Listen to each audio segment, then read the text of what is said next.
एक नई सुबह के साथ नए दिन की शुरुआत हो जाती है। बर्ड्स भी अपनी फैमिली के साथ इस नए दिन का आनंद उठा रहे थे। जंगल के बीच एक इन की चिमनी से धुआं उठ रहा था। वनवा भी जाग चुका होता है। वो जल्दी से तैयार होने लगा। वो चेन गुई के कहे मुताबिक उनके अंकल का इलाज करने के लिए इंपीरियल सिटी जाने के लिए निकल पड़ा था।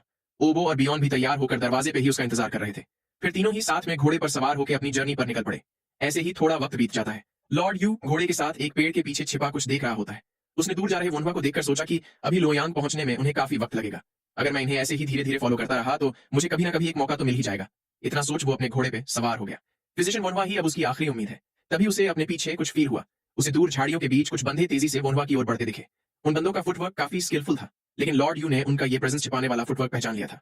ये कैट स्टेप्स नाम का फुटवर्क था। ये टाइपिंग कल्ट के एनफोर्समेंट्स के द्वारा यूज करी जाने वाली एक्सक्लूसिव टेक्निक थी। थोड़ी देर बाद वोनवा और दोनों डिसाइपल्स एक पेड़ के नीचे रुक जाते हैं। उन्होंने वहां बैठकर थोड़ी देर आराम करते हुए लंच करने का डिसाइड किया। ओबो और बियॉन को भी ये खाना काफी डिलिशियस लगता है। तभी वोनवा को किसी की तेजी से अपनी तरफ आने की आवाज सुनाई दी। लॉर्ड यू ने तेजी से वहां आते हुए उसके सामने अपना घोड़ा रोक दिया। वोनवा भी किसी अनजान शख्स को देखकर अपनी तलवार पकड़ते हुए सतर्क हो जाता है। तभी लॉर्ड यू ने अपने घोड़े से नीचे उतरते हुए उससे पूछा कि क्या वही फिजिशियन वोनवा है। वोनवा ने उससे खुद की पहचान बताने को कहा। लॉर्ड यू ने उसे ग्रीट करते हुए अपना इंट्रोडक्शन दिया और बताया कि वो 5 काउंटी नाम के ईन का ओनर है। वोनवा उससे उसकी यहाँ आने की वजह पूछने लगा। लॉर्ड यू ने उससे माफी मांगते हुए कहा कि अभी हमारे पास ये सारी बातें करने का टाइम नहीं है, क्योंकि मैंने कुछ हथियारबंद लोगों को एक शॉर्टकट रास्ता लेकर आगे के इंटरसेक्शन की ओर जाते हुए देखा है। वोनवा उसकी बात सुनकर चौंक गया। वहीं लॉर्ड यू सोचने लगा कि मुझे पक्का यकीन है कि वोनवा का पीछा कर रहे वो लोग टाइपिंग कल्ट के ही मेंबर्स थे, और ऊपर से वो लोग हाईली स्किल्ड असैसिन्स हैं। वो कम से कम सेकंड क्लास के एनफोर्समेंट्स तो होंगे ही। अगर मैंने वोनवा को उनके बारे में आगाह करके उन लोगों से भिड़ने से बचा लिया तो शायद वो मेरा इलाज कर दे। तभी वोनवा उससे बोलने लगा कि अगर तुम 5 काउंटी ईन के ओनर हो तो तुम पक्का वही इंसान हो जिसने कुछ दिन पहले हाउस विजिट के लिए रिक्वेस्ट भेजी थी। ऐसा हो सकता है कि खुद का इलाज करवाने के लिए मेरा पीछा करते वक्त तुमने उन हथियारबंद लोगों को देख लिया हो, लेकिन फिर भी मैं एक ऐसे बंदे पर भरोसा क्यों ही करूं जिसने अपनी स्लीव्स में हथियार छिपा रखे हो। लॉर्ड यू भी उसकी बात समझकर बोलने लगा कि उसे गलतफहमी हुई है। इतना बोलकर उसने अपनी स्लीव से 3 खंजर निकालकर जमीन पर रखते हुए बताया कि मेरे पास बस इतने ही हथियार हैं। अगर तुम्हें मुझ पर यकीन ना हो तो मैं अपने कपड़े भी उतार सकता हूँ। वोनवा ने वापस जाते हुए कहा कि इसकी कोई जरूरत नहीं है, मैंने तुम्हारे पास वही 3 खंजर देखे थे। लॉर्ड यू ने भी उसे खुद पर यकीन करने के लिए थैंक यू बोला और मन ही मन वोनहुआ की तेज नजरों की तारीफ करने लगा। फिर वोनहुआ ने अपने घोड़े पर बैठते हुए लॉर्ड यू से वापस मुड़ने के लिए कहा। वो बोलने लगा कि अगर आगे असैसिन्स खड़े हो तो हमें उनके बिछाए जाल में फंसने की कोई जरूरत नहीं है, और साथ ही मैं तुम्हारी बीमारी भी जानना चाहता हूं जिसकी वजह से तुम्हें यहां तक आना पड़ा। लॉर्ड यू ने भी उसे इसके लिए थैंक यू बोला। फिर वो वोनहुआ के साथ जाते हुए बताने लगा कि मैंने हाल ही में एक ऑर्गेनाइजेशन से अपना पीछा छुड़वाया है, लेकिन उन कमीने लोगों ने मुझ पर एक कर्स डाल दिया है। उस कर्स के चलते अगर मैं हर 6 महीने में एंटीडोट ना लूं तो मुझे सिर दर्द होने लगेगा और मैं मर जाऊंगा। किस्मत से मेरे हाथ उस एंटीडोट की कुछ बॉटल्स लग गई थी, लेकिन अब वो ज्यादा नहीं बची है, इसीलिए मैं बेशर्मों की तरह तुम्हारे पास आया हूँ। वोनवा भी उसकी बातें सुनकर दंग रह गया। उसने मन ही मन कहा कि अगर एक बार को मान भी लिया जाए कि ये बंदा सच बोल रहा है तो इसे पक्का किसी चीज का एडिक्शन है और इसे डिटॉक्स लेना पड़ रहा है। लेकिन ये बात अजीब है कि उसे जिंदा रहने के लिए इसे कंटिन्यूअसली लेते रहना पड़ता है। ये बोल रहा है कि इसे किसी चीज से टॉक्सिसिटी हो रही है और इसलिए उसे कंटिन्यूअसली डिटॉक्स लेना पड़ता है। आखिर ये डिटॉक्स किस तरह का है? इतना सोच वोनवा ने लॉर्ड यू से खुद को वो डिटॉक्स मेडिसिन दिखाने के लिए कहा। लॉर्ड यू भी उसकी बात सुन अपनी जेब से वो डिटॉक्स मेडिसिन निकालने लगा। वो वोनवा से उस मेडिसिन को संभाल के हैंडल करने को बोल उसके हाथ में दे ही रहा था कि वो पिल नीचे गिरने लगी, लेकिन लॉर्ड यू ने तुरंत ही अपने रिफ्लेक्स दिखाए। उसने तुरंत ही नीचे झुककर उस पिल को कैच कर लिया। वो हाँफते हुए बोलने लगा कि ये मेडिसिन मेरे लिए 6 महीनों की जिंदगी के बराबर है, प्लीज इसे संभाल के हैंडल करो। वोनवा उसे अपोलोजाइज करने लगा। लॉर्ड यू ने वो मेडिसिन वापस रखते हुए कहा कि वो उसे ये मेडिसिन घोड़े से उतरने के बाद दिखाएगा। वोनवा ने भी उसकी बात से एग्री कर लिया, लेकिन उसके मन में कुछ चल रहा था। उसने लॉर्ड यू को देख सोचा कि ये एक हाई लेवल मास्टर है। थोड़ी देर बाद वो लोग एक जगह आराम करने के लिए रुक गए। वोनवा ने लॉर्ड यू को बताया कि सबसे पहले वो उसकी पल्स चेक करेगा। वो पल्स चेक करते हुए सोचने लगा कि इसकी पल्स की स्थिति तो एकदम नॉर्मल है, इससे तो कोई बीमारी का पता नहीं चल रहा। अगर ये किसी चीज से एडिक्टेड होता तो मुझे स्ट्रॉन्ग पल्स फील होती, लेकिन ऐसा नहीं हो रहा। लेकिन उसे डिटॉक्स लेना पड़ता है, इससे ये तो पक्का है कि इसे किसी चीज का एडिक्शन है, और अगर उसे पीरियडिकली डिटॉक्सिफाई करना पड़ता हो तो इसका मतलब होगा कि इस एडिक्शन की वजह दूर नहीं हो रही। और मुझे नहीं लगता कि ये जिस चीज को डिटॉक्स बोल रहा है वो वाकई में डिटॉक्स है। अगर ये कोई हेवी मेटल या फिर रेडियो एक्टिव ना हो तो उससे पीरियडिक एडिक्शन नहीं हो सकता। उल्टा इस एडिक्शन की असली वजह शायद कोई नशीली चीज हो सकती है। इतना सोच वोनवा ने लॉर्ड यू से कहा कि मुझे उस डिटॉक्स को देखना पड़ेगा। लॉर्ड यू ने भी वो डिटॉक्स पिल वोनवा को दे दी। वोनवा उस पिल को ध्यान से देखने लगा। उसने सबसे पहले इस मेडिसिन के बारे में पता लगाने का सोचा। वो ओबो और बियॉन से डिस्टिल्ड वाटर मांगने लगा। वहीं अपने हथेली में छूटे उस पिल के कुछ टुकड़ों को देखते हुए लॉर्ड यू के हाथ कांप रहे थे। वो लार टपकाते हुए उसे चाटने की कोशिश करने लगा। उसे ऐसा करते देख वो तीनों ही हैरान रह गए। तभी लॉर्ड यू उनसे माफी मांगते हुए बोलने लगा कि वो ऐसा करने से खुद को रोक नहीं पाया। वोनवा पूछने लगा कि क्या वो वाकई खुद को रोक नहीं पाया? लॉर्ड यू उसे हाँ में जवाब देते हुए कुछ बोलने जा ही रहा था कि तभी अचानक उसे अपनी छाती में तेज दर्द होने लगा। वो दर्द के मारे वहीं जमीन पर गिर पड़ा। वोनवा भी उसकी ऐसी हालत देखकर चौंक गया। तभी लॉर्ड यू बोलने लगा कि मैं बिल्कुल ठीक हूँ, मैं जब भी डिटॉक्स लेता हूँ तो मेरी हालत ऐसी हो जाती है। हार्ट में इतना दर्द होना मेरे लिए आम सी बात है। वनवा उसे पकड़ते हुए सोचने लगा कि ये बंदा अभी अपने होश में नहीं है। मुझे सबसे पहले एक्सरे विजन का यूज करके इसका हार्ट चेक करना होगा। लेकिन अपना एक्सरे विजन ओपन करते ही उसे एक बड़ा सा सेंटीपीड दिखाई दिया। वो लॉर्डियो के हार्ट से लिपटा पड़ा था। वोनवा किसी की बॉडी के अंदर एक सेंटीपीड देखकर हैरान रह गया। उसे यकीन नहीं हो रहा था कि किसी की बॉडी के अंदर एक सेंटीपीड है। उसने सोचा कि शायद उसे देखने में कुछ गलती हो गई होगी, लेकिन दोबारा देखने पर उसे फिर से वही सेंटीपीड दिखा। अब उसे यकीन हो गया था कि ये रियल है। वो सोचने लगा कि क्या ये एक सेंटीपीड जैसा दिखने वाला हेलमिंथ है? नहीं, ये हेलमिंथ नहीं हो सकता, क्योंकि ये उससे बिल्कुल अलग दिख रहा है। ये एक इंसेक्ट की तरह है। लेकिन एक इंसेक्ट किसी की बॉडी में कैसे घुस सकता है? इस बात का कोई सेंस ही नहीं बनता। क्या ये एक पॉइजनस इंसेक्ट है? इस बात का कोई सेंस नहीं बनता, लेकिन इसे एक्सप्लेन करने का और कोई तरीका नहीं है। ये बंदा एक कर्स में बंधा हुआ है, और अगर इसे डिटॉक्स नहीं मिला तो ये मर जाएगा। हैवी मेटल या रेडियो एक्टिव कोई चीज तो इसकी बॉडी में कंटिन्यूअसली टॉक्सिन बना रही है, और इस केस में वो कोई चीज एक सेंटीपीड है। इतना सोच वोनवा ने एक एक्यूपंक्चर नीडल निकाल ली। वो उस एक्यूपंक्चर नीडल को लॉर्ड यू के गले में लगा देता है। उसके ऐसा करते ही लॉर्ड यू दर्द से चीख पड़ा, लेकिन थोड़ी ही देर में वो बेहोश होने लगा। ऐसे ही थोड़ा और टाइम बीत जाता है। लॉर्ड यू अब होश में आने लगा था। उसके पास ही खड़े वोनवा ने कहा कि तुम काफी दर्द में थे, इसलिए मुझे तुम्हें एक्यूपंक्चर से नींद में डालना पड़ा। लेकिन मैं तुमसे कुछ पूछना चाहता हूँ। जिस ऑर्गेनाइजेशन की तुम बात कर रहे थे, क्या वो टाइपिंग कल्ट है? लॉर्ड यू उसकी बात सुनकर चौंक गया। वनवा उसका रिएक्शन देख बोलने लगा कि इसका मतलब मेरी बात सही है। वनवा मन ही मन सोचने लगा कि अभी येलो टर्बन रिबेलियन होने में 6 साल बचे हैं। अगर कोई ऑर्गेनाइजेशन इसके जैसे मास्टर को भागने पे मजबूर कर सके तो वो पक्का टाइपिंग कल्ट ही होगा। इंपीरियल महल या 10 अटेंडेंट्स इस तरह के मामलों में इन्वॉल्व नहीं होंगे। दोंगजुओ या युआन शाओ अभी भी काफी वीक है। लुओ ग्वांगजोंग की लिखी हुई रोमांस ऑफ 3 किंगडम्स नॉवल के मुताबिक द येलो टर्बन रिबेलियन के लीडर झांग जियाओ ने टाइपिंग मैजिक बुक से अपनी टाओइज्म अवेकन की थी। उसने इनकैंटेशन आर्ट्स के थ्रू पब्लिक का सेंटिमेंट इकट्ठा किया और टाइपिंग टाओइज्म की शुरुआत की। अगर झांग जियाओ वाकई में इनकैंटेशन आर्ट्स और विचक्राफ्ट में माहिर हो तो वो पॉइजनस इंसेक्ट का यूज कर सकता है, जिसकी बात सिर्फ कहानियों में ही सुनी जाती है। जब से मैंने इस वोनवा की बॉडी में रीइंकार्नेशन लिया है, मैं लॉजिकली सोच नहीं पा रहा और मुझे समझ नहीं आ रहा कि चीजें कैसे हो रही हैं, या फिर क्या वो वाकई टाइपिंग कल्ट ही है या नहीं। इतना सोचते हुए वोनवा ने सीरियस एक्सप्रेशन के साथ लॉर्ड यू से कहा कि टाइपिंग कल्ट से मेरी दुश्मनी है। अब मुझे तुम्हारे जैसे टाइपिंग कल्ट से आए हुए बंदे का क्या करना चाहिए? लॉर्ड यू ने मन ही मन सोचा कि अब मुझसे अगर एक भी गलती हुई तो मेरा खत्म होना तय है। वो वोनवा के आगे झुकते हुए बोलने लगा कि ये सच है कि मैं टाइपिंग कल्ट में था, लेकिन मैं वो सब काम नहीं करना चाहता था, इसलिए मैं वहां से भाग निकला। वोनवा ने अभी भी सीरियस होते हुए पूछा कि मैं तुम पे यकीन कैसे करूं? लॉर्ड यू डेस्परेटली बोलने लगा कि मैं सच बोल रहा हूं। मुझे नहीं पता कि टाइपिंग कल्ट ने तुम्हारे साथ क्या गलत किया है, लेकिन मुझे इस बारे में कुछ नहीं पता। प्लीज मेरा यकीन करो। इतना कहते हुए वो मन ही मन बोलने लगा कि वोनवा को मारने का और गोचो पे एम्बुश करवाने का ऑर्डर खुद मैंने ही दिया था। ये सारे क्राइम्स मैंने खुद कमिट किए थे। मरना फिजिशियन वोनवा को नहीं, बल्कि मुझे चाहिए। यही काम सही रहेगा। मेरे पास फिजिशियन वोनवा से खुद की जिंदगी बचाने को बोलने का कोई हक नहीं है। मुझे किसी ऐसी जगह पे चले जाना चाहिए जहां मुझे कोई ना ढूंढ पाए। मैं अपनी लोनली लाइफ वैसी जगह पे ही खत्म कर दूंगा। मुझे मर जाना चाहिए। लॉर्ड यू ऐसी सारी बातें सोच रहा था, लेकिन तभी वो हंसते हुए मन ही मन बोलने लगा कि मैं भला ऐसा क्यों ही करूंगा। वो ईविल स्माइल देते हुए वोनवा से बोलने लगा कि अगर तुम्हें मुझ पर भरोसा ना हो तो मैं तुम्हें सबूत दिखाऊंगा। इसके बाद सीन उसी जंगल के किसी दूसरे हिस्से पर शिफ्ट होता है। एक टूटे हुए पेड़ की वजह से रास्ता ब्लॉक हुआ पड़ा था। कुछ लोग आरी और कुल्हाड़ी की मदद से उस पेड़ को काट रहे होते हैं। तभी उनके पीछे से वोनवा पूछने लगा कि क्या रास्ता ब्लॉक्ड है? ये तो वाकई ट्रबलसम है, क्योंकि यहाँ से आगे जाने का और कोई रास्ता नहीं है। वहां खड़े लोग भी उसकी बात से अग्री करने लगे, लेकिन मन ही मन वो लोग खुश होते हुए सोच रहे थे कि तो आखिर यही है वो कमीना फिजिशियन वोनवा। तभी उनमें से एक बंदे ने वोनवा से पूछा कि क्या तुम हमारी मदद कर सकते हो? वोनवा उसकी बात सुनकर स्माइल करने लगा। फिर उसने तुरंत ही अपनी तलवार निकालते हुए सीरियस एक्सप्रेशन के साथ कहा कि मुझे लोगों की मदद करना पसंद है, लेकिन मेरा टाइपिंग कल्ट के कमीनों की मदद करने का कोई इरादा नहीं है। उस सारे लोग भी वोनवा के द्वारा खुद के पकड़े जाने पर चौंक गए। तभी उनके ऊपर के पेड़ से आवाज आने लगती है। ऊपर पेड़ पे वही एनफोर्समेंट के लोग छिपे हुए थे। उनमें से एक बंदा वोनवा से बोलने लगा कि वो यिंगचुआन प्रोविंस के रूमर्स वाकई सच थे कि तुम काफी चालाक हो। मुझे नहीं पता कि तुम्हें हमारा प्लान कैसे पता चला, लेकिन मुझे तुम्हारा सिर लेना ही होगा। वोनवा भी सीरियस एक्सप्रेशंस के साथ उन्हें देखने लगा। वो लोग पेड़ से जंप करके जमीन पर लैंड हो गए। वो सब हथियारों के साथ वोनवा के सामने खड़े हो गए। वो आदमी वोनवा को चुपचाप मर जाने के लिए बोलने लगा। उसने चिल्लाकर अपने बंदों को ऑर्डर देते हुए कहा कि ये लड़का हमारी टाइपिंग की दूत और फिजिशियन दियोक का जानी दुश्मन है, इसलिए इसे अभी के अभी खत्म कर दो। उसके बंदे भी उसकी बात मानते हुए आगे बढ़ने लगे। तभी पीछे खड़े एक बंदे की पीठ पे तलवार आ लगी। किसी ने उसे पीछे से हमला करके खत्म कर दिया। बाकी के सारे बंदे भी इससे चौंक गए। वो पहले वाला बंदा पीछे मुड़कर पूछने लगा कि तुम कौन हो? तभी सामने वाले बंदे ने उससे कहा कि तुम्हें हर वक्त अपनी पीठ पीछे नजर रखनी चाहिए। इतना कहते हुए लॉर्ड यू ने अपनी हैट निकालकर बताया कि मैं सेकंड क्लास एनफोर्समेंट जूंग हूँ। वो बंदा भी उसे गवर्नर जनरल यू कहते हुए चौंक गया।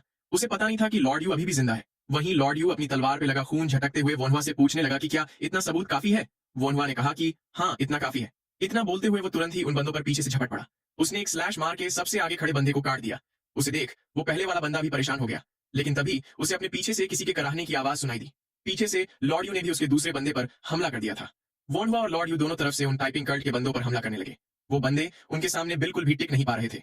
थोड़ी ही देर में वोनवा और लॉर्ड यू ने उन सारे बंदों को खत्म कर दिया। अब सिर्फ उनका लीडर ही बचा हुआ था। वोनवा और लॉर्ड यू दोनों ने उस पर एक साथ अटैक कर दिया। उसे समझ नहीं आ रहा था कि लॉर्ड यू और एक फिजिशियन इतने ताकतवर कैसे हो सकते हैं। हमले की वजह से वो घायल होकर जमीन पर गिर पड़ा।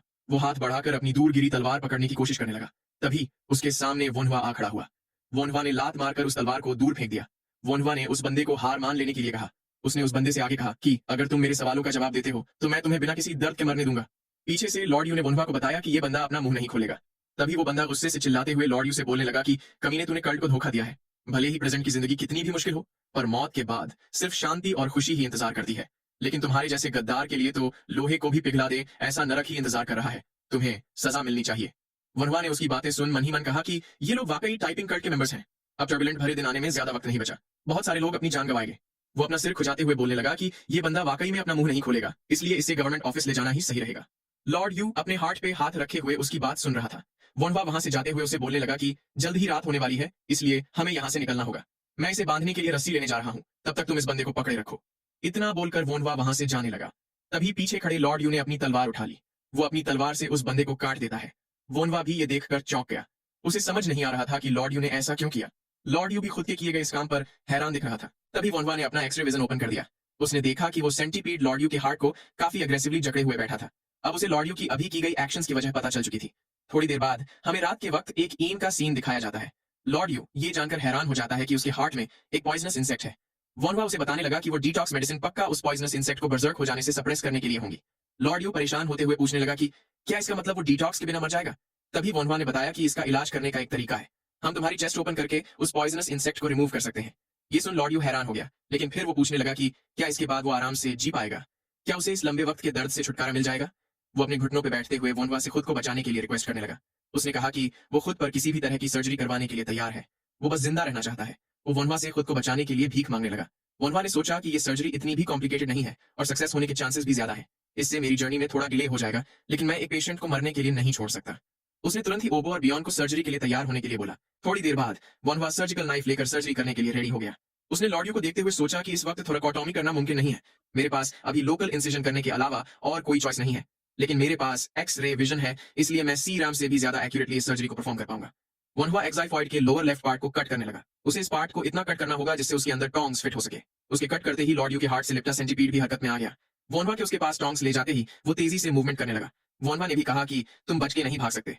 वो सेंटीपीड अभी भी काफी मूव कर रहा था, लेकिन थोड़ी देर बाद वोनवा ने उसे अपने टोंग्स की मदद से पकड़ ही लिया। उसने खुश होते हुए सोचा कि अब बस इसे बाहर खींचना ही बचा है।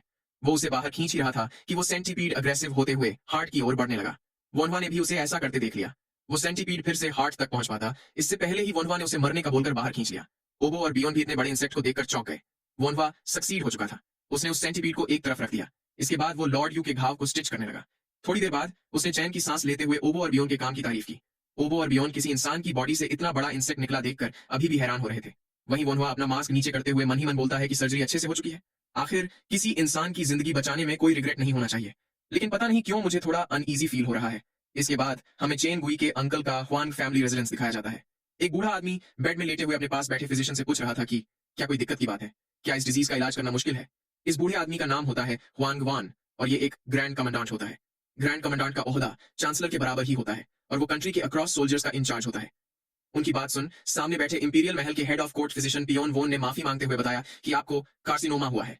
कमांडेंट ह्वांग उसकी बात सुनकर चौंक गया। वो घबराते हुए पियोन से पूछने लगा कि क्या वो इस बारे में श्योर है। पियोन ने बताया कि वो फेयरली सर्टन है। कमांडेंट ह्वांग बोलने लगा कि उसने तो सुना था कि कार्सिनोमा एक इनक्योरेबल डिजीज है। पियोन ने उसे बताया कि अगर मैं अपनी तरफ से पूरी कोशिश करूं तो भी आपके पास ज्यादा से ज्यादा 6 महीने ही है, उसके आगे की मैं कोई गारंटी नहीं दे सकता। कमांडेंट ह्वांग ये सुनकर भौचक्का रह गया। फिजिशियन ने बताया कि वो सिर्फ उनका दर्द कम करके डिजीज की शुरुआत को थोड़ा डिले कर सकता है, वो खुद भी 6 महीने की गारंटी नहीं दे सकता। कमांडेंट ह्वांग खिड़की से बाहर देखते हुए बोलने लगा कि अगर तुम कह रहे हो तो ये बात गलत नहीं हो सकती। तभी पियोन उसे कहने लगा कि मैं आपको गलत उम्मीद देना नहीं चाहता, लेकिन शायद मेरे बड़े भाई यहाँ लोयांग सिटी में आ सकते हैं। ह्वांग ने उसे देख पूछा कि क्या तुम उस डिवाइन हाईली स्किल्ड फिजिशियन की बात कर रहे हो। पियोन ने उसे हाँ में जवाब दिया और बताया कि शायद उसके मेडिकल आर्ट्स की स्किल्स के चलते उसके पास ट्रीटमेंट की कोई अलग मेथड हो सकती है। आगे से ह्वांग ने पूछा कि तो फिर वो कब आ रहा है। पियोन ने बताया कि उसे अपनी भतीजी से पता चला था कि वो जल्द ही आ रहा है। ह्वांग गहरी सांस छोड़ते हुए बोलने लगा कि मुझे उम्मीद है उसे देरी ना हो जाए। ऐसे ही रात बीत जाती है और हमें अगले दिन वहीं इनका सीन दिखाया जाता है। लॉर्ड यू होश में आ चुका था। वो तुरंत ही बैठते हुए सोचने लगा कि ये कौन सी जगह है। तभी उसे कुछ फील होने लगा। उसे अपने अब तक के किए गए सारे कारनामे याद आने लगे। वो परेशान होते हुए खुद से पूछने लगा कि उसने वो सब क्यों किया। बाहर खड़े वोनवा को भी उसके चिल्लाने की आवाज सुनाई देती है। वो भागते हुए कमरे में जाकर पूछने लगा कि क्या हुआ। तभी लॉर्ड यू अपने घुटनों पर बैठ गया और वोनवा से खुद को मार डालने के लिए बोलने लगा। वोनवा ने उसे आराम करने को कहा, लेकिन तभी लॉर्ड यू ने बताया कि उसने वोनवा को मारने की कोशिश की थी। ये सुनकर वोनवा दंग रह गया। उसने मन ही मन सोचा कि तो इसीलिए मुझे इतना अनईजी फील हो रहा था। वहीं लॉर्ड यू ने आगे बताया कि गोचो पर हमला करने का ऑर्डर भी उसने ही दिया था। यहाँ तक कि उसने तो अपनी जिंदगी बचाने के लिए वोनवा का इस्तेमाल करने की कोशिश भी की थी। वो बोलने लगा कि मैंने काफी सारे गुनाह किए हैं, मैं बेवकूफ हूँ, मुझे माफ कर दो, मुझे मार डालो, मुझे जिंदा रहने का कोई हक नहीं है। वोनवा ने सीरियस एक्सप्रेशन के साथ उसे देखते हुए सोचा कि अगर ये मुझे करना होता तो इसे मार देना या गवर्नमेंट के हवाले कर देना ही सही काम रहता। लेकिन मुझे ये बात परेशान कर रही है कि अगर उन लोगों ने इसके अंदर पॉइजनस इंसेक्ट डालकर उससे ये सब काम करवाया हो तो इस बात का सेंस बनने लगता है। पॉइजनस इंसेक्ट के अग्रेसिव हो जाने की वजह से इसने पहाड़ों में उन हमलावरों को मार डाला था, और अब जबकि पॉइजनस इंसेक्ट निकल चुका है तो इसका बिहेवियर वापस से पहले की तरह हो जाना पूरा सेंस बनाता है। और ऊपर से अगर ये छिपाना चाहता तो वो ऐसे ही मुझे सब कुछ बताकर खुद को मारने के लिए बोलने की जगह यहाँ से भाग सकता था। इसलिए ये अभी जो बोल रहा है वो वाकई में इसकी सिंसेरिटी है। लेकिन फिर भी मुझे ये बात एक बार श्योर कर लेनी चाहिए। इतना सोच वोनवा ने लॉर्ड यू से पूछा कि क्या ये सब तुमने खुद की मर्जी से किया था? लॉर्ड यू ने झुकते हुए कहा कि ये सब मैंने ही किया था, मुझे माफी के लिए भीख मांगने का भी कोई हक नहीं। सामने से वोनवा ने पूछा कि तुम मुझे ये सब बातें क्यों बता रहे हो? लॉर्ड यू बोलने लगा कि मुझे हमेशा ही खुद के किए गए गुनाहों पर रिग्रेट होता है, लेकिन वो छाती में हो रहे दर्द के चलते कम हो जाता था। लेकिन अब ऐसा नहीं है, इसलिए मैंने तुम्हें सच बताकर खुद को खत्म करने का डिसीजन लिया है। वोनवा ने उसकी बातों से परेशान होते हुए मन ही मन सोचा कि इसने वो सब काम उस पॉइजनस इंसेक्ट की वजह से किए थे, इसलिए सारा दोष उसका भी नहीं है। लेकिन फिर भी इससे उसके किए गए गलत काम सही नहीं हो जाते। अब इसके बारे में ज्यादा कुछ सोचने का कोई मतलब नहीं बनता। इतना सोचते हुए वो लॉर्ड यू से बोलने लगा कि मैं तुम्हें माफ तो नहीं कर सकता, लेकिन मैं तुम्हें मार भी नहीं सकता। आखिर एक फिजिशियन अपने बचाए हुए पेशेंट को कैसे मार सकता है? इसलिए अब ये तुम पर है कि तुम खुद को गवर्नमेंट के हवाले करना चाहते हो या भाग जाना चाहते हो। लेकिन मुझे उम्मीद है कि तुम सही डिसीजन लोगे। इतना बोलकर वोनवा अपने आगे की जर्नी के लिए निकल पड़ा। ओबो से परेशान देख पूछने लगा कि वो ठीक तो है ना? वोनवा ने कहा कि मैं पूरी तरह से रिलीव्ड भी नहीं हूं और ना ही मैं बेचैन हूं। मैंने सही डिसीजन लिया है। लॉर्ड यू हमें नुकसान नहीं पहुंचाएगा। तभी अचानक उनकी आगे की झाड़ियों से कोई बाहर निकल आया। वो तीनों ही उसे देखकर चौंक गए। ये लॉर्ड यू होता है जो वोनवा से खुद को अपना गार्ड बना लेने के लिए रिक्वेस्ट कर रहा था। वोनवा को उसकी बात समझ नहीं आती। तभी लॉर्ड यू उसके सामने घुटनों पर बैठ गया और बोलने लगा कि तुमने मेरे जैसे नीच कमीने को एक वैल्यूएबल लेसन सिखाया है। अपने गुनाहों की भरपाई करने के लिए मुझे आगे से तुमको प्रोटेक्ट करना ही होगा। वोनवा को यह सब नॉनसेंस लग रहा था। लॉर्ड यू ने वोनवा से आगे कहा कि तुमने मुझे नई जिंदगी दी है, इसलिए मैं ये जिंदगी तुम्हें प्रोटेक्ट करने के लिए डिवोट कर दूंगा। और सबसे बड़ी बात कि तुम बहुत ही सॉफ्ट हो। अगर कोई इतना स्केर्ड होने के बाद भी सॉफ्ट हो तो लोग तो उसका फायदा उठाएंगे ही। मेरी की गई हरकतें ही इसका सबसे बड़ा एग्जाम्पल है। अगर कोई इतना सॉफ्ट हो तो वो लोगों के फायदा उठाए जाने से भी मर सकता है। सामने से वनहुआ पूछने लगा कि तो क्या मैं तुम्हें ना मारने का अपना डिसीजन बदल दूं? ओबो और बियॉन भी वनहुआ को होल्ड बैक करने के लिए बोलने लगे। तभी लॉर्डी बोलने लगा कि वो वनहुआ की तलवार बनेगा।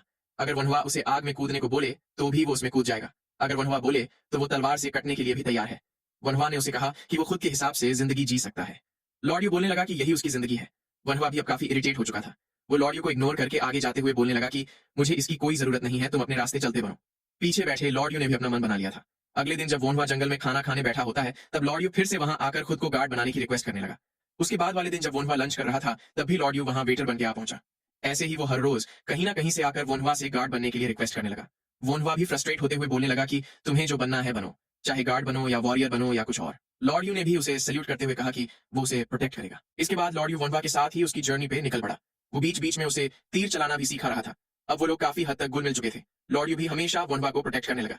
ऐसे ही आधा महीना और बीत जाता है। फिजिशियन पियोन का बड़ा भाई हुआंग फैमिली रेजिडेंस पहुंच चुका था। हुआंग उससे पूछने लगा कि क्या उसे वाकई में कैंसर हुआ है। उस डिवाइन फिजिशियन ने उससे माफी मांगते हुए बताया कि उसे वाकई में कैंसर हुआ है। ये सुन हुआंग ने पूछा कि क्या इसका इलाज करना पॉसिबल है।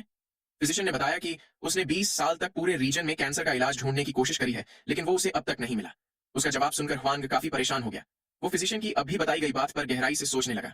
थोड़ी देर बाद वो खुद को संभालते हुए बोलने लगा कि उसे यकीन नहीं होता कि उसकी बॉडी बाहर से इतनी हेल्थी होने के बाद भी उसे इतनी खतरनाक बीमारी हो रखी है। वो फिजिशियन उससे कहने लगा कि वो उसका इलाज करने की पूरी कोशिश करेगा, लेकिन हुआंग 1 साल से ज्यादा जिंदा नहीं रह पाएगा। वहीं उन दोनों के पीछे खड़ी लड़की भी उनकी सारी बातें सुन रही होती है। उसने मन ही मन सोचा कि उसके फादर के इतने ग्रेट मेडिकल आर्ट्स के बाद भी हुआंग सिर्फ 1 साल तक ही जिंदा रह पाएगा। कैंसर वाकई में एक टेरिफाइंग डिजीज है। फादर ने ऐसा बोला है तो वाकई में इसका कोई इलाज नहीं होगा, लेकिन इसीलिए मुझे और मेरे फादर को कैंसर का इलाज ढूंढना ही होगा। ये अभी तो इनक्यूरेबल डिजीज है, लेकिन एक ऐसा दिन जरूर आएगा जब कैंसर का भी इलाज हो सके। इसके बाद हमें अगले दिन का सीन दिखाया जाता है। वोनहुआ अपने डिसाइपल्स और लॉर्ड यू के साथ लोयांग सिटी पहुंच चुका था। फान फैमिली रेजिडेंस के आगे बहुत सारे लोगों की भीड़ जमी हुई थी। काफी सारे फिजिशियंस लाइन लगाकर खड़े हुए थे। ओबो और वोनहुआ भी इतने सारे फिजिशियंस को देखकर सरप्राइज थे। तभी वोनहुआ को अपने सामने एक बंदा खड़ा दिखा। उस बंदे ने वोनहुआ को फिजिशियन बुलाते हुए पूछा कि तुम कहां से हो। वोनहुआ ने उसे अपना नाम बताते हुए कहा कि मैं चियाओ काउंटी से आया हूं। मैं यहाँ पे नेशन के चांसलर के ऑर्डर्स पे ग्रैंड कमांडेंट की डिजीज चेक करने के लिए आया हूँ। वो बंदा भी उसकी बात सुनकर चौंक गया। उसने भागकर वहां से जाते हुए वोनहुआ से थोड़ी देर इंतजार करने को बोलकर कहा कि वो उसे जल्द ही एस्कॉर्ट करेगा। थोड़ी देर बाद वो लोग एक जगह बैठकर इंतजार कर रहे होते हैं। बियॉन इतना बड़ा मैंशन देखकर काफी सरप्राइज था। वोनहुआ ने उसे बताया कि ग्रैंड कमांडेंट के लिए ये आम सी बात है। तभी उसे अपने पीछे से 2 बंदों की बातें सुनाई दी। एक बंदा पूछ रहा था कि क्या ये सच है कि ग्रैंड कमांडेंट का इलाज करने पर हमें कम से कम उसकी आधी दौलत मिल जाएगी। दूसरे बंदे ने बताया कि इतना ही नहीं, ऊपर से उन्हें वुहान का महल भी दे दिया जाएगा। अगर वो उसे ठीक कर दे तो वो लोग पैसों के गद्दे पे सो रहे होंगे। उनकी बातें सुनकर वोनवा सोचने लगा कि आखिर इस ग्रैंड कमांडेंट के पास कितना सारा पैसा है। तभी उसे फिर से उन लोगों की बातें सुनाई दी। एक बंदा बोल रहा होता है कि डिवाइन फिजिशियन ने हुआंग की पल्स चेक की थी, लेकिन उसने बताया कि उसे कैंसर हुआ है। अगर उन्होंने ये डायग्नोस किया है तो ये सच ही होगा। फिजिशियन पियोन ने भी कैंसर ही बोला था। वो दोनों गलत नहीं हो सकते। वोनवा उनकी बातें सुनकर चौंक गया। उसने परेशान होते हुए सोचा कि कमांडेंट हुआंग की उम्र 50 साल से ज्यादा है, इसलिए ये पॉसिबल तो है। लेकिन सबसे ज्यादा इंपॉर्टेंट चीज ये पता लगाना है कि ये किस तरह का कैंसर है और ये किस डिजीज स्टेज में है। तभी वहां बैठे दोनों फिजिशियंस उठ खड़े हुए। वो कैंसर की बात जानकर कुछ ना कुछ बहाना बनाते हुए वहां से निकलने लगे। ओबो और बियॉन भी उनकी बात से घबराते हुए बोलने लगे कि कैंसर तो एक इनक्यूरेबल डिजीज है। वोनवा ने उन दोनों से कहा कि अभी तक हमने पेशेंट को देखा भी नहीं है, इसलिए हमें रेकलेसली कुछ भी नहीं बोलना चाहिए। तभी किसी ने आवाज लगाकर चियाओ काउंटी के फिजिशियन वोनवा को अंदर आने के लिए कहा। वोनवा ने डिटर्मिनेशन के साथ अंदर जाते हुए अपने डिसाइपल्स से कहा कि उन्हें अपने पेशेंट पर आखिरी वक्त तक गिव अप नहीं करना चाहिए। थोड़ी देर बाद वोनवा घर के अंदर पहुंच गया। वहां खड़े गार्ड्स अनाउंस करते हुए बोलने लगे कि चियाओ काउंटी से पेई नेशन के चांसलर के ऑर्डर पे फिजिशियन वोनवा आ चुके हैं। वोनवा अंदर जाकर हुआंग को ग्रीट करने लगा। हुआंग ने उसे देख सोचा कि ये तो काफी यंग दिख रहा है। उसने वोनवा से पूछा कि क्या तुम्हें चेन गुई ने भेजा है? क्या तुम पेई नेशन के हेडक्वार्टर फिजिशियन हो? वोनवा ने अपना प्लैक दिखाते हुए बताया कि वो एक इंस्पेक्टर है और यहाँ मेडिकल ऑफिसर्स को सुपरवाइज करने आया है। हुआंग भी ये देखकर सोचने लगा कि चेन गुई ऐसा बंदा नहीं है जो किसी को भी इंस्पेक्टर प्लैक ऐसे ही दे दे। उसने वोनवा को खुद को चेक करने की परमिशन दे दी। वहीं फिजिशियन पियोन और उसका बड़ा भाई वोनवा की आइडेंटिटी सुनकर हैरान थे। वो बातें करने लगे कि ये तो वही हाईली स्किल्ड फिजिशियन है जिसने टेटनस, एंट्रिक डिजीज और सिफिलिस का इलाज किया था। पीछे खड़ी वो लड़की भी उनकी बातें सुनकर हैरान हो गई। इस लड़की का नाम पियोन सियोन होता है और ये उस डिवाइन फिजिशियन की बेटी होती है। वो हैरान होकर सोच रही थी कि वोनवा उसकी ही उम्र का होने के बाद भी इतना स्किलफुल कैसे हो सकता है। वहीं वोनवा कमांडेंट हुआंग की पल्स चेक करने लगा। उसने कंक्लूड किया कि जो हुक्ड पल्स है वो फुल पल्स के ऊपर होती है और जिस हिसाब से इसकी पल्स धड़क रही है ये पक्का पेट से रिलेटेड कोई बीमारी है। इतना सोचते हुए वोनवा ने अपना एक्सरे विजन ओपन कर दिया। उसने देखा कि गैस्ट्रिक एंट्रम में 5 ट्यूमर हो चुके थे। ये तो कम से कम दूसरे स्टेज का गैस्ट्रिक एडिनोकार्सिनोमा है।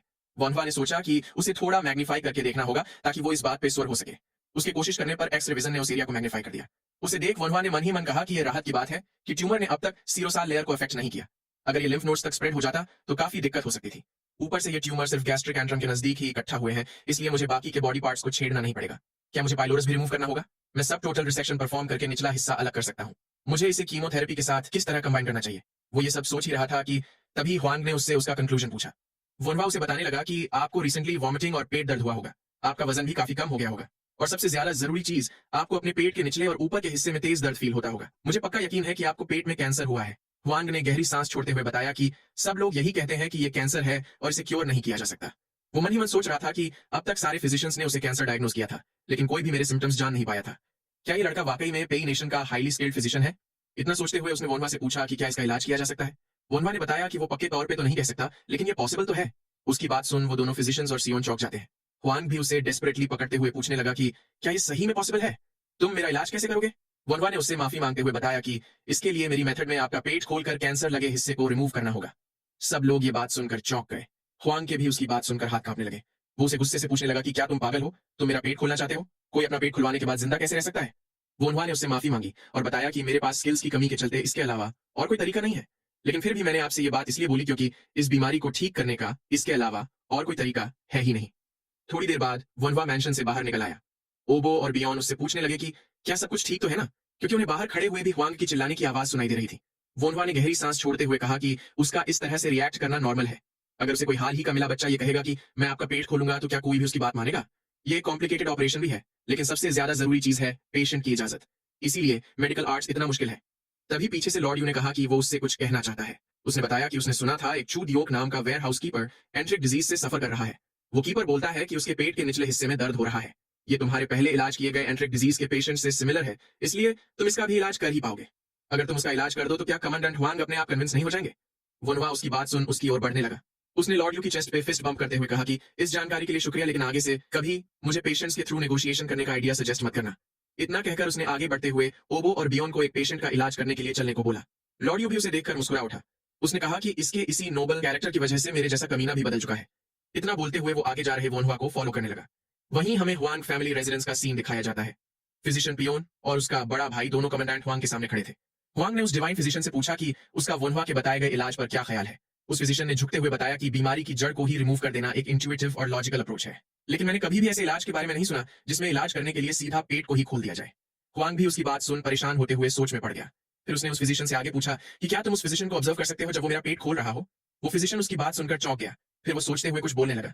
इसके बाद हमें एक साथ दो सीन दिखाए जाते हैं। एक और वनहुआ ओबो से पूछ रहा था कि वो इतना हिचकिचा क्यों रहा है अगर तुम पेट को खोलोगे तो। एक तरफ फिजिशियन बोलता है कि ऐसा करने के बाद किसी को बचाया नहीं जा सकता। वहीं दूसरी ओर वनहुआ ओबो से बोलता है कि वो किसी की जिंदगी बचा पाएगा। तभी एक सर्वेंट ने कमरे में एंटर होते हुए हुआंग को कुछ इन्फॉर्मेशन दी।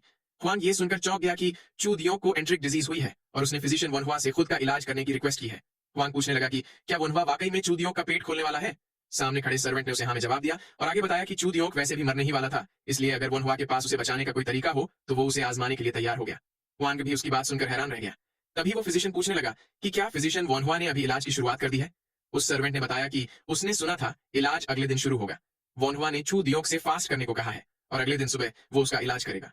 हुआंग उसकी बात सुन मन ही मन सोचने लगा कि वैसे भी वो मरने ही वाला है। इतना सोच उसने सर्वेंट से पूछा कि अभी वनहुआ कहाँ है, मुझे उससे अभी मिलना है। थोड़ी देर बाद हमें हुआंग फैमिली रेसिडेंस की आउटबिल्डिंग दिखाई जाती है। एक कमरे में बैठा वनहुआ कमांडेंट हुआंग को ऑपरेशन की पूरी प्रोसीजर समझाता है। हुआंग उसकी बात सुन बोलने लगा कि ये तो काफी डेंजरस लगता है। वनहुआ ने बताया कि ये डेंजरस तो है। तभी पास बैठा वो फिजिशियन सोचने लगा कि ये डेंजरस से भी ज्यादा बड़ी चीज है। सिर्फ पेट खोलना ही काफी आउटरेजस है, लेकिन ये तो इंटरनल ऑर्गन्स को कट करके अफेक्टेड एरिया को रिमूव करने की बात कर रहा है। मैं देखना चाहता हूं कि ये कैसे पेट खोलकर इंटरनल ऑर्गन्स को ट्रीट करेगा और कैसे ये पेट को सिलकर एक इंसान की जान बचाएगा। तभी हुआंग ने वनहुआ से कहा कि मुझे तुम्हारी सर्जरी खुद से देखनी होगी। वो ब्रैड चू दियोक मेरे लिए फैमिली जैसा है और काफी इंपॉर्टेंट इंसान है, इसलिए मेरा इस सर्जरी को देखना स्वाभाविक है। तभी वनहुआ ने उससे माफी मांगते हुए कहा कि वो सर्जरी रूम में एंटर नहीं हो सकता। उसकी बात सुन हुआंग गुस्से से भर जाता है। वो टेबल पर अपने हाथ पछाड़ते हुए वनहुआ से पूछता है कि कमीने तुम ये क्या बोल रहे हो, क्या तुम मुझे डिसोबे कर रहे हो, क्या तुम्हें पता नहीं है मैं कौन हूँ। वनहुआ गहरी सांस छोड़ते हुए सोचने लगा कि भले ही सर्जरी कितनी भी सिंपल हो, लेकिन मुझे हमेशा इन्फेक्शन से केयरफुल रहना चाहिए। अब तक किसी पेशेंट्स को इन्फेक्शंस इसलिए नहीं हुए क्योंकि मैंने faithfully bare minimum sterilisation techniques को फॉलो किया था, लेकिन उसके बाद भी ये मेरी किस्मत ही नहीं बल्कि एक चमत्कार है। मैं ऑटोक्लेव के बारे में तो सपने में भी नहीं सोच सकता। हमारे पास तो पोविडॉन आयोडाइन जैसा बेसिक डिसइंफेक्टेंट भी नहीं है। मैं कपड़ों को स्टेरिलाइज करने के लिए सिर्फ एक ही चीज कर सकता हूँ और वो है बॉइलिंग वाटर स्टेरिलाइजेशन। और ऐसे हालातों में मैं इन्फेक्शन होने के ज्यादा कारण बढ़ने नहीं दे सकता। उसने हुआंग से माफी मांगते हुए कहा कि आप अभी के लिए इस सर्जरी में पार्टिसिपेट नहीं कर सकते। हुआंग गुस्सा होते हुए उससे इसकी वजह पूछने लगा। तभी वनहुआ ने बताया कि ऐसा इसलिए क्योंकि इससे पेशेंट को खतरा हो सकता है। हुआंग उसकी बात सुनकर हैरान हो गया। पास ही बैठा फिजिशियन पूछने लगा कि क्या हुआंग के ज्वाइन करने से पेशेंट को कोई प्रॉब्लम हो सकती है। वनहुआ ने हाँ में जवाब देते हुए बताया कि सिर्फ हुआंग ही नहीं बल्कि अगर कोई भी बिना प्रिपरेशन के सर्जरी ज्वाइन करे तो पेशेंट को खतरा हो सकता है। इसीलिए मैं आप लोगों से समझदारी की रिक्वेस्ट करता हूँ। आखिर एक फिजिशियन के लिए पेशेंट से ज्यादा इंपॉर्टेंट क्या हो सकता है। डिवाइन फिजिशियन और हुआंग उसकी बात सुनकर सोच में पड़ गए। तभी वो फिजिशियन पूछने लगा कि मैंने अभी सुना तुमने कुछ प्रिपरेशंस की बात कही थी, तो क्या प्रिपरेशंस किए हुए लोग ज्वाइन कर सकते हैं। वनहुआ ने उसे हाँ में जवाब दिया। फिजिशियन उसका जवाब सुनकर खुद के आने की बात कर ही रहा था कि वनहुआ ने उसे मना कर दिया। उसने बताया कि वो बंदा कमांडेंट हुआंग का करीबी है, इसलिए वो ज्वाइन कर सकते हैं, लेकिन आपके पास ज्वाइन करने का कोई कारण नहीं है। उसकी बात सुन फिजिशियन उससे रिक्वेस्ट करने लगा, लेकिन वनहुआ ने उसे मना कर दिया। पीछे खड़ी उस फिजिशियन की बेटी भी वनहुआ की बात सुनकर चिढ़ चुकी थी। वनहुआ ने आगे बताया कि सर्जरी में सिर्फ मेरे डिसाइपल्स और कमांडेंट हुआंग ही ज्वाइन कर सकते हैं। तभी वो फिजिशियन वनहुआ का हाथ पकड़ते हुए उसे डेस्परेटली बोलने लगा कि मैं समझ सकता हूं कि फिजिशियंस अपनी सीक्रेट टेक्निक्स लोगों को दिखाना नहीं चाहते, लेकिन मैं आपसे रिक्वेस्ट करता हूं, प्लीज मुझे या मेरी बेटी को ज्वाइन करने दीजिए। तभी पीछे खड़ी सियोन ने चिल्लाते हुए अपने फादर से ये सब बंद करने को कहा। वो गुस्से से भरते हुए बोलने लगी कि मुझे नहीं पता इसकी स्किल्स कितनी एक्सेलेंट है, लेकिन एक फिजिशियन के तौर पे इसका माइंडसेट बिल्कुल भी अच्छा नहीं है। मैं जब से छोटी थी तब से मुझे सिखाया गया था कि फिजिशियंस को लोगों की जिंदगी बचाने के अलावा और कुछ भी नहीं सोचना चाहिए। इसलिए मेरे फादर ने कभी भी सीखने आए लोगों से अपना नॉलेज शेयर करने से इनकार नहीं किया। लेकिन जैसे ये फिजिशियन वनहुआ अपनी सीक्रेट टेक्निक्स को छिपाने की कोशिश कर रहा है, ये उन शोहरत के पीछे भागने वाले लोगों से बिल्कुल भी अलग नहीं है। तुम्हारी स्किल्स एक्सेलेंट हो सकती है, लेकिन मुझे तुम्हारे जैसे फिजिशियन का प्रैक्टिस किया जाने वाला मेडिकल आर्ट्स देखने की कोई इच्छा नहीं है। वनहुआ उसे देख मन ही मन मुस्कुराते हुए सोचने लगा कि ये तो काफी ईमानदार है। इसका एक फिजिशियन के तौर पे माइंडसेट इतना स्ट्रांग है कि मुझे भी लगता है ये सही है। डिवाइन फिजिशियन ने वाकई उसे अच्छे से बड़ा किया है। मेरी कही गई बातों से गलतफहमी हो सकती है, लेकिन इंपॉर्टेंट चीज ये है कि जब कोई गलत हो तो ये एक ऐसी इंसान है जिसमें उसे गलत कहने की हिम्मत है। वहीं वो डिवाइन फिजिशियन सियोन को समझाने की कोशिश कर रहा था। वनहुआ भी सोचने लगा कि ये लड़की तो काफी गर्म मिजाज की है। उसने सियोन को अपनी बात समझाते हुए कहा कि ये कोई सीक्रेट टेक्निक नहीं है, क्योंकि सर्जरी एकदम सिंपल है, लेकिन प्रॉब्लम ये नहीं है। तुम्हें ऐसा लग सकता है कि मैं एरोगेंट हूं, लेकिन प्लीज मेरी बात सुनो। मैं जो करने जा रहा हूं वो कोई ऐसी चीज नहीं है जो तुम लोग सिर्फ मुझे फॉलो करने की कोशिश करते हुए कर सको, लेकिन तुम लोग फिर भी मुझे फॉलो करने की कोशिश करोगे क्योंकि तुम लोग फिजिशियंस हो। ऐसा करने से गलती होने के चांस रहते हैं। तुम लोग बिना सब कुछ प्रॉपर्ली जाने पेशेंट्स पे इंप्लीमेंट करने की कोशिश करोगे और इससे किसी की जान पे बना सकती है। जिन फिजिशियंस ने मुझे सर्जरीज करते देखा था उन्होंने ऐसी गलतियां की हुई है, इसलिए मैं श्योर नहीं हो सकता कि तुम लोग वो गलतियां नहीं करोगे, क्योंकि अगर फिजिशियन को मेडिकल आर्ट सीखना हो तो उसे प्रैक्टिस करनी होगी। सियोन उसकी बात सुन मन ही मन बोलने लगी कि मैं ये बात मानती हूँ कि हमें पेशेंट्स पे ऑपरेट करना पड़ता है ताकि हमारी बॉडीज इससे यूज्ड टू हो सके, लेकिन क्या इसकी ट्रीटमेंट उस लेवल की है जहां कोई भी उसे फॉलो ही ना कर पाए। तभी वनहुआ ने उनसे कहा कि मैं तुम लोगों को एक शर्त पे ज्वाइन करने दे सकता हूँ। मुझसे प्रॉमिस करो कि जब तक हमारी किस्मत जुड़ी हुई है और तुम मेरा मेडिकल आर्ट्स सीख रहे हो, तब तक तुम कभी भी फ्यूचर में देखी जाने वाली सर्जरी परफॉर्म नहीं करोगे। डिवाइन फिजिशियन उसकी कही गई बात सोचने लगता है। उसने वोनवा की बात मानते हुए कहा कि मैं इसे पेपर पे लिख कर देने को भी तैयार हूँ। सियोन भी उसकी बात मान गई। थोड़ी देर बाद सियोन अपने सामने हो रही सर्जरी देखकर हैरान हुई खड़ी थी। वो मन ही मन बोलने लगी कि मैं बेवकूफ थी। ये फिजिशियन वोनवा तो वाकई में एक गॉडली फिजिशियन है। फिर हमें 1 घंटे पहले का सीन दिखाया जाता है। वोनवा और उसके दोनों डिसाइपल सर्जरी करने के लिए तैयारियां कर रहे होते हैं। तभी वहां पर वो डिवाइन फिजिशियन और सियोन प्रिपेयर होकर आ पहुंचे। वोनवा ने उनसे कुछ प्रिपरेशंस करने को बोला था, जैसे कि स्टेरिलाइज्ड कॉटन के कपड़े पहनना, पेशेंट से 1.5 मीटर दूर रहना, मास्क पहनना, बातें ना करना, ज्यादा हलचल ना करना और सांसें जेंटल तरीके से लेना। सियोन बोलने लगी कि ये लास्ट में जो प्रिपरेशन कही वो कुछ ज्यादा ही नहीं हो गया। वोनवा ने सीरियस होते हुए कहा कि मुझे उम्मीद है तुम लोग हर हाल में इन रूल्स को फॉलो करोगे। अगर तुमने ऐसा नहीं किया तो मैं तुम्हें सर्जरी के बीच में ही बाहर निकाल दूंगा। डिवाइन फिजिशियन ने अपना मास्क सेट करते हुए बताया कि वो उसकी बात समझ चुका है। उसने रेडी हो रहे वोनवा को देखकर सोचा कि ये एक एरोगेंट ब्रैट है, लेकिन इसका कॉन्फिडेंस भी काफी आउटस्टैंडिंग है। मैं हर चीज ध्यान से देखूंगा, लेकिन अगर इसकी अब तक की गई बातें सिर्फ बातें ही निकली तो मैं ऐसे ही बैठा नहीं रहूंगा। उसके पास अपनी बातों का समर्थन करने की स्किल्स भी होनी चाहिए। तभी वोनवा ने पीछे खड़े उन तीनों से कहा कि अब वो सर्जरी शुरू करने जा रहा है। इसके बाद उसने तुरंत ही अपनी एक्यूपंक्चर नीडल निकाल ली। वो तेजी से छूदियों के पूरे शरीर पे एक्यूपंक्चर नीडल्स लगाने लगा। डिवाइन फिजिशियन को समझ नहीं आ रहा था कि ये वोनवा किस तरह के एक्यूपंक्चर पॉइंट्स का यूज कर रहा है। वहीं सियोन भी वोनवा की इतनी तेज और एक्यूरेट मेथड देखकर सरप्राइज थी। उन दोनों को समझ नहीं आ रहा था कि आखिर वोनवा करना क्या चाहता है। तभी वोनवा ने अपने डिसाइपल से स्कैल्पल मांगा। फिर उसने ओबो से सोल्डरिंग आयरन का टेम्परेचर सेट करने को बोला, क्योंकि वो कट लगाने जा रहा है। ओबो भी उसके कहे मुताबिक करने लगा। इसके बाद वोनवा ने पेट पर कट लगाना शुरू कर दिया। उसने बियोन से कट को चौड़ा करने को और ओबो को सोल्डरिंग आयरन की मदद से ब्लीडिंग रोकने को कहा। वो दोनों भी उसके कहे मुताबिक किए जा रहे थे। वहीं वो डिवाइन फिजिशियन ये देखकर हैरान था कि वोनवा एकदम एक्यूरेट गहराई तक ही कट लगा रहा था। अगर कट थोड़ा भी गहरा लगता तो उसके इंटेस्टाइन्स कट सकते थे। इसने इतनी तो कितनी ट्रीटमेंट्स की होंगी जो ये इतना आसानी से कट कर पा रहा है। वहीं सियोन भी देख रही थी कि कैसे वोनवा कट करने के साथ ही पेट को सोल्डरिंग आयरन की मदद से बर्न करके ब्लीडिंग रोक रहा था। वो ऐसी मेथड देखकर हैरान थी। तभी वोनवा ने अपना एक्सरे विजन ओपन कर दिया। उसे राहत हुई कि सूजन सिर्फ अपेंडिक्स में ही हुई थी। इसके लिए बस इतना कट लगाना इनफ रहेगा। इतना सोचते हुए वो उस अपेंडिक्स को पकड़ने लगा। उस डिवाइन फिजिशियन ने मन ही मन सोचा कि तो यही एंट्रिक डिजीज की मेन वजह है। मैं क्लियरली देख पा रहा हूं कि ये कितना सुजा हुआ है। पास खड़ी सियोन भी सोचने लगी कि क्या अब वोनवा इंटेस्टाइन्स को सील रहा है। उन्हें वोनवा की स्किल्स वाकई एस्टोनिशिंग लग रही थी। कमांडेंट हुआंग सोचने लगा कि ये बिना इंटेस्टाइन्स को छुए कट करने वाली टेक्निक तो मिलिट्री एडवाइजरी ग्रुप में से भी कोई फॉलो नहीं कर सकता। यहाँ तक कि दशकों से लोगों को टॉर्चर करते आ रहे लोग भी बिना बंदे को मारे ये काम नहीं कर सकते। वो गहराई से कुछ सोचने लगा। उसने अपने पेट पर हाथ रखते हुए सोचा कि शायद वोनवा इसे ठीक कर सकता है। तभी वोनवा ने वो सूझा हुआ अपेंडिक्स साइड में रख दिया। उसने बताया कि एक्सट्रैक्शन कंप्लीट हो चुका है। तभी उसने ओबो को आवाज लगाते हुए कहा कि अब इसके टांके तुम लगाओगे। ओबो भी अचानक ये सुनकर सरप्राइज हो गया। वो पूछने लगा कि क्या ये मुझे करना होगा। सामने से वोनवा ने पूछा कि क्या तुम कॉन्फिडेंट नहीं हो। तभी ओबो ने अपना मन बना लिया और वोनवा को बताया कि वो पूरी तरह से कॉन्फिडेंट है। इतना बोल वो स्टिचिंग करने के लिए रेडी हो गया। वोनवा ने उसकी तारीफ की और फिर एक सीजर बियॉन की ओर बढ़ाते हुए कहा कि स्टिचिंग के बाद थ्रेड तुम काटोगे। बियॉन ने भी उसकी बात मानते हुए मन ही मन सोचा कि अब तक ये काम सिर्फ सीनियर ब्रदर ओबो को ही मिलता था। वहीं सियोन ये देखकर दंग रह जाती है कि वोनवा अपने इतने यंग डिसाइपल्स को इस तरह की अपॉर्चुनिटी दे रहा है। वो आंखों में काफी उम्मीद लिए वोनवा के काम को देख रही थी। वो मन ही मन बोलने लगी कि मैं भी इस तरह सर्जरी में पार्टिसिपेट करना चाहती हूँ। पीछे खड़ा डिवाइन फिजिशियन भी उसे ही देख रहा था। उसने मन ही मन सोचा कि मैं सियोन की फीलिंग्स समझ सकता हूँ।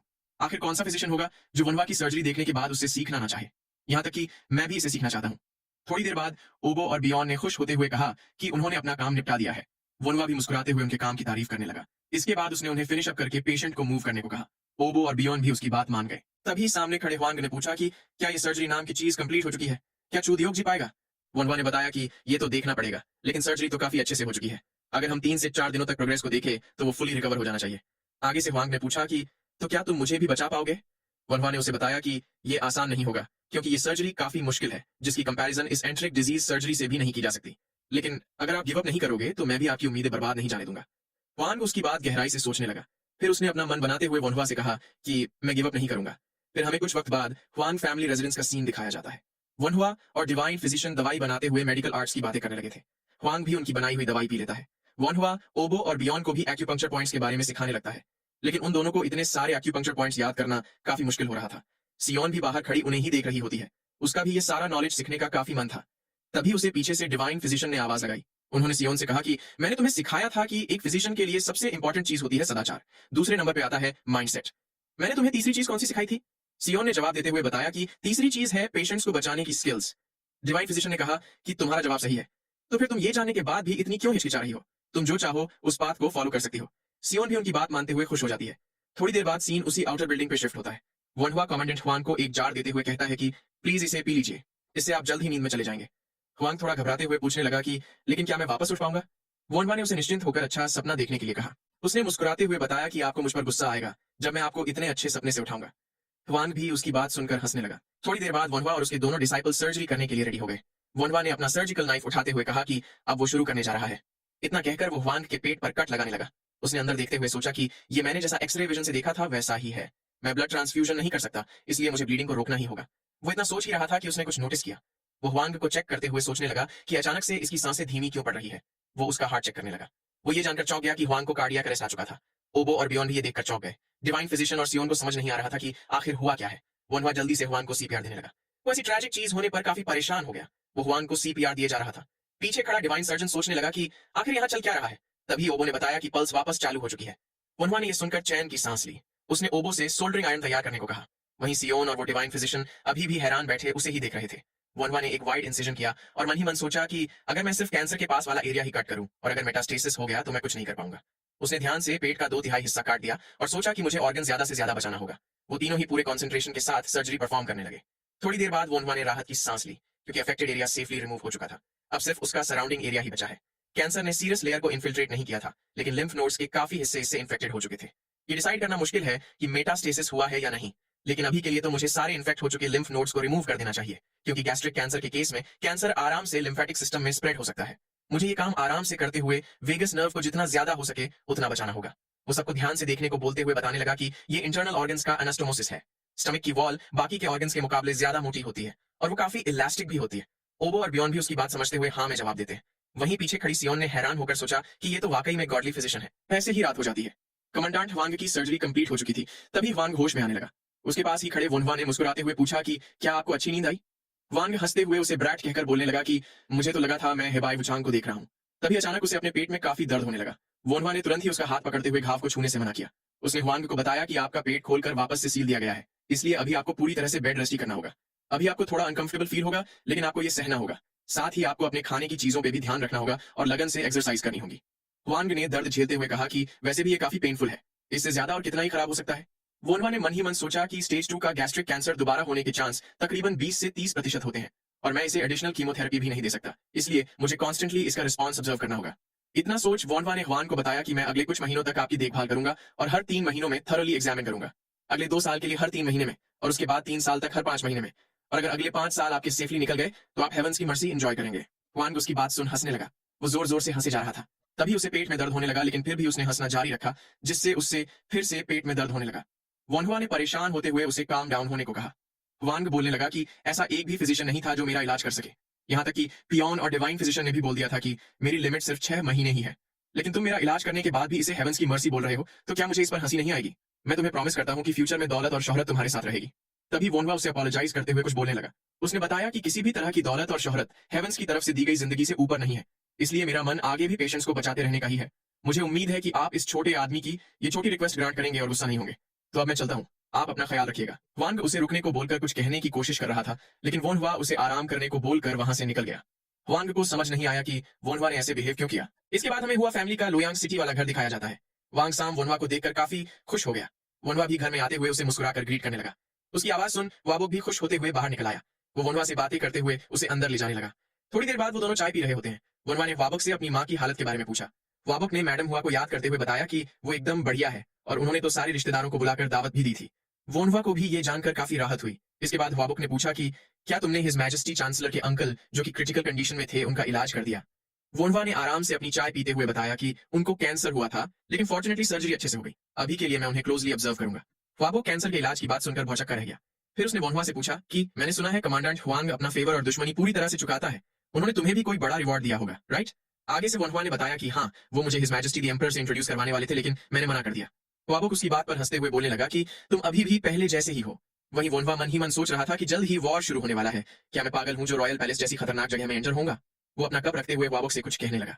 उसने वाबुक से कहा कि अगर आपकी एजुकेशन कंप्लीट हो चुकी हो तो आपको लोयांग सिटी से जितना हो सके उतनी दूर की जगह पे अपॉइंट हो जाना चाहिए। है नाम या इल्नाम काफी अच्छी चॉइस रहेगी। आपको मेरी बात मान लेनी चाहिए, क्योंकि फ्यूचर में इसे चेंज करना काफी मुश्किल होगा। आपको इसे हर हाल में अवॉइड करना होगा। वाबुक ने उसकी बात सुन सीरियस होकर सोचा कि जिस हिसाब से वोनहुआ मुझे वार्न कर रहा है, इसे पक्का ऐसी कोई बात पता है जो मुझे नहीं पता, ऐसी कोई बात जिसे वो डिटेल में बता नहीं सकता। वोनहुआ ने पूरी डिटर्मिनेशन के साथ कहा कि आपको ऐसा करना ही होगा। वाबुक ने भी उसकी बात मान ली और उसे चिंता ना करने को कहा। वोनहुआ को भी उसकी बात सुनकर राहत हुई और उसने मन ही मन कहा कि ऐसा लग रहा है जैसे मेरे ऊपर से कोई बड़ा बोझ उतर चुका है। येलो टर्बन रिबेलियन के दौरान काफी हलचल मचेगी। ऐसे में मैं बड़े भाई को रॉयल पैलेस में रुकने नहीं दे सकता। इतना सोच उसने खड़े होते हुए कहा कि अब मैं यहाँ से निकल रहा हूँ। वाबक ने भी उसे यहाँ आते रहने के लिए बोला। वोनवा ने वहां से निकलते हुए मन ही मन कहा कि जैसे ही कमांडेंट हुआन की हालत ठीक हो जाएगी, मैं रॉयल पैलेस से जितना हो सके उतना दूर रहूंगा। अगर मैं उसके आसपास भी रहा तो वॉर की चिंगारियां मुझ पर भी उड़ेगी। तभी वो थोड़ी देर रुककर सोचने लगा कि लेकिन मुझे ये कुछ अनईजी फीलिंग क्यों आ रही है। वहीं किसी अनजान जगह पे दो अनजान लोग बातें कर रहे थे कि हम फिजिशियन वोनवा को ऐसे नहीं रहने दे सकते। फिर सीन हुआन फैमिली रेजिडेंस पे शिफ्ट होता है। वोनवा वापस से वहां पहुंच चुका था। ओबो ने वोनवा को बताया कि डिवाइन फिजिशियन ने आपको मिलने के लिए बुलाया है। उसकी बात सुन वोनवा डिवाइन फिजिशियन के कमरे की ओर जाते हुए गहरी सांस छोड़कर बोलने लगा कि मैं एक अजीब सपने की वजह से ढंग से सो भी नहीं पाया और अब मैं थका हुआ हूं। उसने अंगड़ाई लेते हुए सोचा कि आखिर डिवाइन फिजिशियन को मुझसे क्या काम होगा। थोड़ी देर में ही वो उस कमरे के आगे पहुंच गया। तभी उसे अंदर से डिवाइन फिजिशियन की किसी के साथ बात करने की आवाज सुनाई दी। वो बातें कर रहे थे कि हम फिजिशियन वोनवा को ऐसे नहीं रहने दे सकते। वोनवा ये सुन सोचने लगा कि आखिर ये लोग किस बारे में बात कर रहे हैं। उसने दरवाजा खोलते हुए पूछा कि क्या आपको मुझसे कुछ काम था। उसे देख वो दोनों ही फिजिशियंस तुरंत ही उसे वेलकम करने लगे। वो दोनों बोलने लगे कि हम कब से सोच रहे थे कि ये बात सही रहेगी कि नहीं, लेकिन अब हमने फाइनली डिसाइड कर ही लिया है। वोनवा को उनका ऐसा बर्ताव देखकर थोड़ा अनईजी फील हो रहा था। तभी उस डिवाइन फिजिशियन ने कहा कि अब से दुनिया तुम्हें हुआतुओ नाम से बुलाएगी। वोनवा उसकी बात सुनकर भौचक्का रह गया। वो सोचने लगा कि क्या ये वही लेजेंडरी हुआतुओ की बात हो रही है। उसने परेशान होते हुए मन ही मन सोचा कि मैंने भी कुछ हद तक इस बात को नोटिस कर ही लिया था, लेकिन मुझे यकीन नहीं हो रहा कि हकीकत में मैं ही हुआतुओ हूँ। मेरा नाम वोनवा इससे मैच करता है, लेकिन मुझे लगा था कि ये सिर्फ एक कोइंसिडेंस ही है। और ऊपर से मुझे तो विदेश से पढ़ाई करके घर आते वक्त माउंटेन बैंडिट से मार दिया जाने वाला था। लेकिन अगर मुझे हिस्ट्री ठीक से याद है तो इस जनरेशन का हुआतुओ उस काओ काओ के द्वारा मार दिया गया था। लेकिन मैं इन्हें भी चुप नहीं करवा सकता। मैं जितने ज्यादा लोगों को इलाज करूंगा उतने ही ज्यादा लोग मुझे हुआतुओ नाम से बुलाएंगे, लेकिन मैं लोगों का इलाज करना भी नहीं छोड़ सकता। इतना सोच उसने अपने पाथ पर भरोसा रखने का डिसीजन लिया। उसने मुस्कुराते हुए उन दोनों फिजिशियंस को थैंक यू कहा और बताया कि मैं ये टाइटल डिजर्व नहीं करता, इसलिए प्लीज इसे वापस ले लीजिए। वो दोनों फिजिशियन भी उसकी बात से हैरान थे। फिर हमें कुछ देर बाद का सीन दिखाया जाता है। वोनवा गहरी सांस छोड़ते हुए बेड पर बैठ गया। उसने मन ही मन सोचा कि मुझे नहीं पता कि मैं वाकई में हुआतुओ हूं या नहीं, लेकिन टर्बुलेंट भरे वक्त में मुझे भी काफी दिक्कत होगी। लेकिन क्या मेरी जिंदगी वाकई में थ्री किंगडम्स के इरा के हुआतुओं के तौर पे लिखी जाएगी? असली हुआतुओ तो येलो टर्बन रिबेलियन के वक्त अराउंड 40 साल का था, लेकिन मैं तो अभी मुश्किल से 16 साल का ही हूँ।